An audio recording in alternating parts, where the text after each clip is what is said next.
সাধারণ মানুষের যে জীবন চলা হুমকির মুখে পড়ে যায়। মূল যারা তাদেরকে ধরতে হবে। বন্যার পানিতে ফসলি জমি নষ্ট, সব মশলার দামই বাড়ছে। কষ্ট ভোগান্তি আরো বেড়ে যাবে। ঈদ আসলেই কমার বদলে বেড়ে যায়। যারা সিন্ডিকেট করে কোথায় গেলে দুটো ডাইল ভাতের ব্যবস্থা হইব।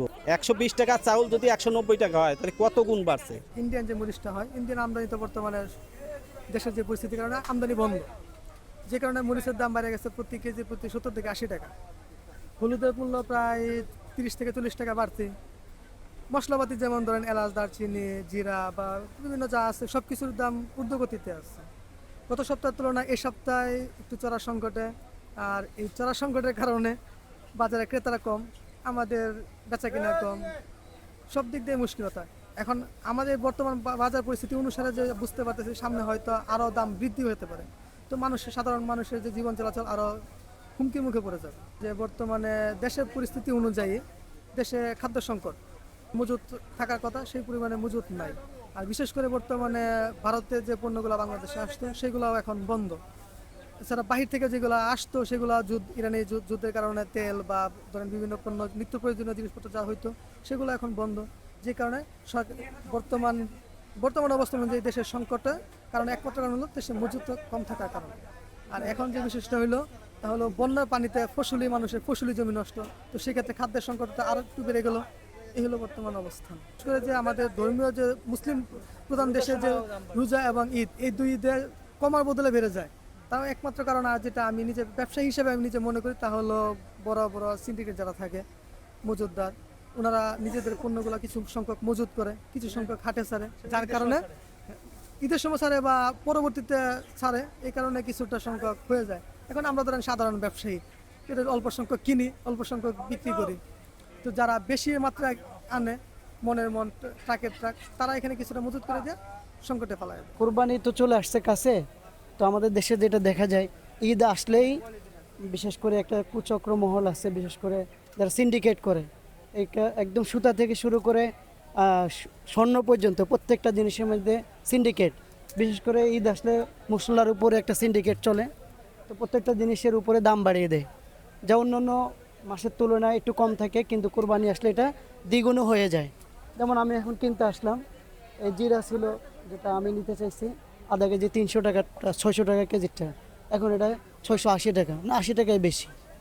এরকম দেখা যায় প্রত্যেকটা জিনিসের মধ্যেই মানে দ্রব্যমূল্যের উগ্রগতি, যেটা এখন আমাদের বর্তমান নতুন সরকার যে উনি যদি উদ্যোগ নেয় তাহলে আশা করি বাজারের যে এই বাড়াবাড়ি, এটা যদি মূল সিন্ডিকেট যারা করে তাদেরকে একটু দমাইতে পারে, শাস্তির আওতায় আনে, তাহলে মনে হয় যে যারা ক্রেতা আছে সাধারণ মানুষ তারা একটু কিনে জীবনযাপন করতে পারবে খেয়ে দেয়। আর নতুবা যে অবস্থা দিন দিন যে হারে মূল্য বৃদ্ধি পাইতেছে, এই হারে মানুষের কষ্ট ভোগান্তি আরও বেড়ে যাবে। এই জন্য সরকারের কাছে আকুল আবেদন থাকবে এগুলোর প্রতি যেন নজর থাকে। এরা তো ছোটোখাটো ব্যবসায়ী, যারা মূল যারা তাদেরকে ধরতে হবে। মশলার দাম অনেক বাড়তি, এলাচের দাম তো আরো বেশি বাড়তি, সব মশলার দামই বাড়তি। বাড়ার কারণ তো আমাদের দেশে এই একটা অজুহাত বা একটা উপলক্ষ আসলেই হয়, ঈদ উপলক্ষে দাম বাড়াই দিচ্ছে। সাধারণ মানুষের কষ্ট হয়, কষ্ট হচ্ছে, হলি কি হবে, এটা হলি তো আর কিছু করার নাই। এখন আমাদের আগেও আমরা যেরকম খাইটে নিজের ভাগ্যের পরিবর্তন করার চেষ্টা করছি, এখনো নিজে খাইতে পরিশ্রম করে একটা জায়গা 5টা কাজ করে সংসার চালানোর চেষ্টা করি, বাইরে এখনো করতে হচ্ছে। যে সরকারি চাকরি করি, যে সরকারের যে বেতন দেয় সেই বেতনে যে চলবো রিল্যাক্সে ডাইল ভাত খেয়ে, এই কোনোদিনই হয় নাই, এখনো হয় না। 1 কেজি পোলাও চাউল 120 টাকা কয়দিন আগে ছিল, সেই 1 কেজি পোলাও চাউল আজকে 190 টাকা, 180 টাকা। তাহলে আপনার কত গুণ বাড়ছে। 120 টাকা চাউল যদি 190 টাকা হয় তাহলে কত গুণ বাড়ছে। তাহলে আপনার এই শুধু এই 2-3টে আমি উদাহরণ দিলাম মশলা, আর এগুলো বইলে কোনো লাভ নাই। সয়ে গেছে বাংলাদেশের মানুষের কষ্ট সইতে সইতে সইতে সয়ে গেছে।